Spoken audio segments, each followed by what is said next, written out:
and for calling this hearing. Kanina pa kami nagkaroon ng discussion dito. So, would you like to make an opening statement, Senator Coco? Well, wala naman, Mr. Chairman, except that as a mathematician, I'm interested at looking at the rate of success in hitting the lotto jackpots, Mr. Chairman. And I will compare it with some other systems in some other countries, Mr. President. Oh yeah. Anyway, nabuksan na rin lang yan. Meron pong nanalong isang tao sa 600, I think the other day, 680 something million. Okay. Ang tanong ko po, yan ba sa online nanalo o yung sa betting station? Over the counter po yan, yung sa traditional betting Over the station. count, over the No. This is yung una, yung 640. Kayo naman. Relax lang. Kagabi yung iloto. Hindi, sa Iloto ba ito? Yung sa 600 something million? Sa Relax lang. Easy. We'll get there. Hindi, sa Iloto ba ito o yung sa Lotto Agent Station? Last night po, Mr. Chair, it was 698 million ang pinatinamaan po. Kaya nga po, yung tumama na yon, saan po siya bumili ng ticket? Sa iloto po. Sa Iloto. Good. Now, sa executive session, I need to know kung sino yung nanalo. Kasi nga po, merong mga balita nakarating sa amin na katropa nyo na po yung nanalo. Totoo yan. Kaya ako na-brought up yan kasi inopen up ni Senator Coco yung tungkol sa mga pagpanalo-panalo na yan. So, mamaya mag-executive session tayo para masiguro na talagang hindi po katropa ninyo. Kasi yun po yung kumakalat na balita ngayon na hindi ko pinakinggan. Remember, hindi ko tinalakayan until sa dumating si Senator Coco. So, kailangan ko yung pangalan, identity nung nanalo. Especially sa Iloto pala siya nanalo. Kasi meron pong balita, 30 million na po ang ininvest ng tropa ninyo para manalo doon sa 690 million na yan. Tumatango si Ma'am Javier. Pero yan po ay, siyempre yan po yung sabi-sabi nila. Para maalis yung sabi-sabi na yan, mamaya po sa executive session, gusto ko malaman yung identity ng taong yan para makagawa kami ng mga research. Kung kinakailan mag-hire ako ng private detective para masiguro na hindi connected sa tropa ninyo itong nanalo. Kapag halimbawa, after mag-hire ako ng private detective at na-trace na talagang, lumitaw na talagang hindi galing sa inyo, then sasabihin ko rito na yung ay chismis lamang, walang katotohanan. Pero pag lumitaw sa ginawang investigasyon, I might even use the NBI, DICT, private detectives, CIDG, lahat ng mga agencies ng gobyerno para gumawa ng cross-checking, LTO, PSA, kung connected ba o hindi, or SEC, connected ba o hindi sa mga kasamahan nyo dyan sa PCSO, itong nanalo. So mamaya sa executive session, Senator Coco. Maganda po itong bill ninyo, Mr. Chairman, na na-file ninyo. Well, at any rate, Mr. Chairman, ilan na ba itong lotto games na authorized by the PCSO? We have the big ones. We have The jackpot games we are have the 5, Mr. Chair. Five. We have the 642, the 645, the 649, 655, and then the 658. Over the Christmas period, we increased the jackpots of all these 5. Yes or no? Yes, Mr. Okay. Chairman. For the 642 and the 645, 100 million. For the 649, 655, and 658, 500 million. One time. The plan was to do it one time. May I know the legal basis?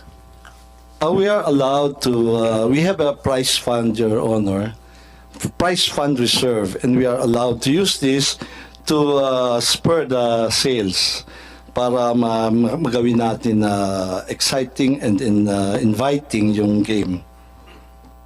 For each game, fix na yung kanyang minimum jackpot eh. For every new draw, kung tinamaan yung jackpot, a new draw, balik siya sa sa minimum jackpot. So, that must have been fixed by mathematics.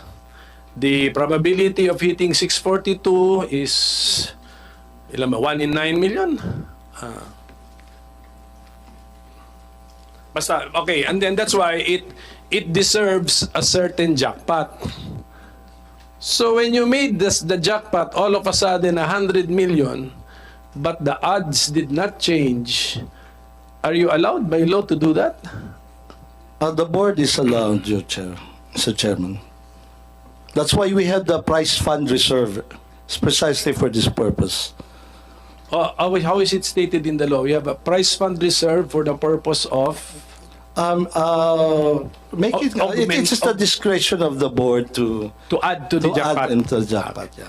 And then the decision was, it was one time, just to do it one time over that Christmas period of 2023. Actually, ideally, Mr. Chair, it should be over the whole period of the year. Kasi every time may mananalo ka, you give in a prize fund reserve. Kasi minsan talaga, this is jackpot driven, Your Honor.